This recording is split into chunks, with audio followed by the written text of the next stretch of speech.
Неквалитетно обвинение и дефицит од докази може да го направат судскиот процес за трагедијата во Пулс маратонски и мачен, а не тоа што има голем број на обвинети и докази, коментираат познавачите. Според сегашната судска пракса за тешки дела против општата сигурност, обвинетите се директни причинители на штетата, за разлика од овој предмет во кој обвинителството тврди дека обвинетите повеќе од 10 години не работеле и тоа е главната причина за трагедијата.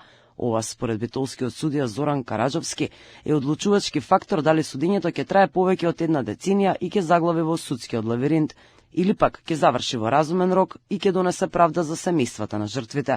Специфичноста на кривичното дело е што во конкретниот случај се офатени лица и од пред многу години, дека се јавуваат како сторители на тоа кривично дело, и од тој аспект тешко јас не успев да најдам во судската пракса ваков предмет, каде што се офатени толков голем број на лица за ова кривично дело.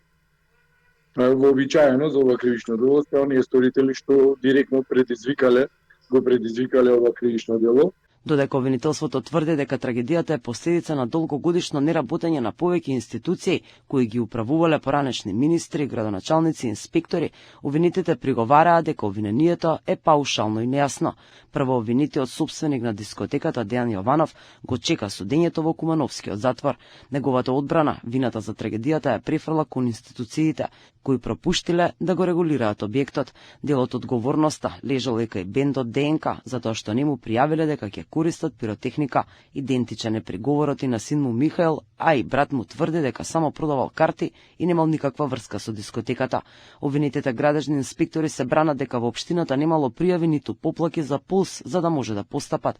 Истото го велат и пазарните инспектори, а поранешните министри и градоначалници се бранат дека не може да одговараат за нешто што правеле нивните претходници или следбеници.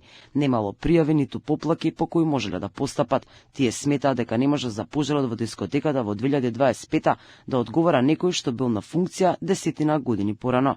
Обвинението се оценуваше цели 3 месеци. Големиот број на обвинети и нивните адвокати вложија приговори на 109 страници за надлежноста на судот, вештачењето од градежниот факултет и прашањето за застареноста на делото. И ниту еден од 34-цата обвинети не признава вина. Судот им ги отфрли приговорите и после 7 месеци успеа да го закажа стартот на судскиот процес за 19 ноември. Во предметот се вклучени околу 30 адвокати, најмногу локални бранители од Кочани, меѓу нив и медолгогодишни и искусни адвокати кои застапувале обвинети во високо профилни случаи.